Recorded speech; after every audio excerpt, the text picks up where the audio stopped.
आणि विधान परिषदेच्या नाशिकच्या जागेवरून महायुतीत वादाची ठिणगी पडण्याची शक्यता व्यक्त होतीये।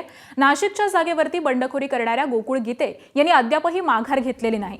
उदय सामंत, गिरीश महाजन हे दोन मंत्री 3 दिवसांपासून नाशिकमध्ये तळ ठोकून होते। काल त्यांच्या जोडीला मंत्री दादा भुसे देखील होते।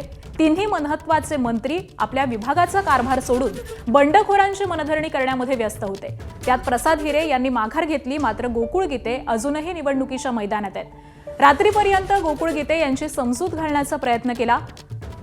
मंत्री गिरीश महाजन आणि नंतर उदय सामंत, त्यानंतर दादा भुसे यांचीही गोकुळ गीते यांच्यासोबत चर्चा झाली, तरी देखील अपयश आल्यामुळे आज महायुतीचे उमेदवार नरेंद्र दराडे यांचे बंधू किशोर दराडे गणेश गीते यांच्या भेटीसाठी आलेले आहेत। कालपर्यंत उदय सामंत, गिरीश महाजन दोघेही प्रयत्न करत होते, मात्र आज शिवसेना नेते एकनाथ शिंदे यांच्याकडे तक्रार करण्याची शक्यता असून गीतेंच्या उमेदवारीमुळे मंत्री गिरीश महाजन यांच्याकडे संशयाची सुई आहे।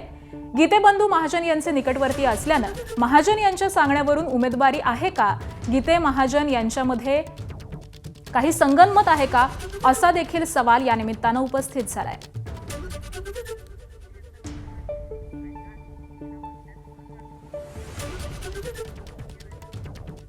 आणि आज सगळ्या संदर्भामध्ये आपण अधिकची माहिती जाणून घेऊयात। आमचे प्रतिनिधी मुकुल कुलकर्णी सध्या आपल्या सोबत आहेत। मुकुल, नाशिकमध्ये जे काही बैठकांचं सत्र सुरू आहे, सातत्यानं भाजपला अपयश येत आहे आणि त्यावरून आता शिवसेनेचे काही मंत्री देखील नाराज असल्याची चर्चा आहे। नाशिकमध्ये एकूणातच हे काय घडतंय आणि दुसरा महत्त्वाचा प्रश्न, गीतेंना इतकं महत्त्व का दिलं जात आहे?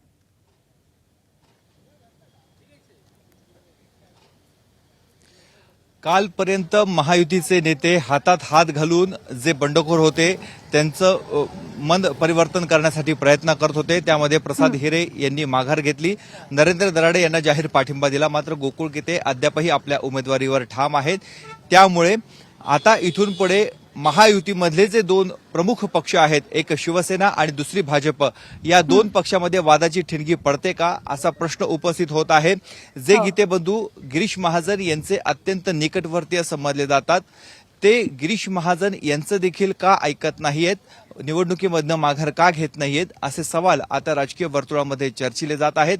आणि हाच धागा पकडून शिवसेनेचे काही आमदार, काही मंत्री आज उपमुख्यमंत्री एकनाथ शिंदे यांची भेट घेऊन आपली जाहीर नाराजी तिथे व्यक्त करण्याची दाट शक्यता आहे। त्यामुळे महायुतीमध्ये आता गीतेंची उमेदवारी ही वादाची ठिणगी ठरू शकते, असं सध्याचं चित्र आहे। तुझा दुसरा प्रश्न जो होता, गोकुळ गीते यांना एवढं महत्व का आहे, तर गोकुळ गीते जसं मी सांगितलं, मंत्री गिरीश महाजन यांचे अत्यंत निकटवर्ती आहेत। त्याचबरोबर नाशिक जिल्ह्यामध्ये ज्या स्थानिक स्वराज्य संस्थांच्या निवडणुका झालेल्या होत्या, त्या निवडणुकांमध्ये त्यांनी तन मन धनाने प्रयत्न केलेले होते। जे उमेदवार होते त्यांच्या उमेदवारांना त्यांनी मदत देखील केलेली होती। त्यांचा जनसंपर्क, लोकसंपर्क चांगला आहे आणि याचाच फायदा कुठेतरी या निवडणुकीमध्ये आपल्याला मिळेल। महायुतीचे मतं देखील आपल्याला मिळतील। त्याचबरोबर महाविकास आघाडी, मालेगावमधील जे काही छोटे पक्ष आहेत, त्या संपूर्ण पक्षांची गोळाबेरीज करून आपला विजय निश्चित होईल असा आत्मविश्वास गोकुळ गीते यांना आहे।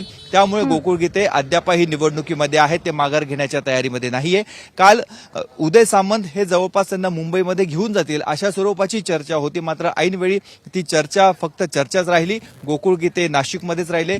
त्याआधी मंत्री गिरीश महाजन यांनी त्यांची मनधरणी करण्याचा प्रयत्न केला, मात्र त्यांचंही ऐकलं नाही। त्यानंतर मंत्री गिरीश महाजन, उदय सामंत आणि दादा भुसे या तिघांचीही गोकुळ गीते यांच्या सोबत चर्चा झाली, मात्र तेही शक्य झालं नाही। प्रश्न आहे, 3 महत्वाचे मंत्री आपल्या विभागाचा कारभार सोडून ज्यावेळेस महायुतीकडे स्पष्ट बहुमत आहे, अशा वेळीच एका अपक्ष उमेदवाराची धास्ती घेऊन नाशिकमध्ये तळ ठोकतात। त्यामुळे या निवडणुकीचं महत्व वाढलेलं आहे। आता पुढे निवडणुकीचं महत्व वाढलेलं आहे, त्यामुळे आगामी काळामध्ये नेमकं काय घडतं हे पाहणं महत्त्वाचं असेल। धन्यवाद मुकुल या सविस्तर माहितीसाठी।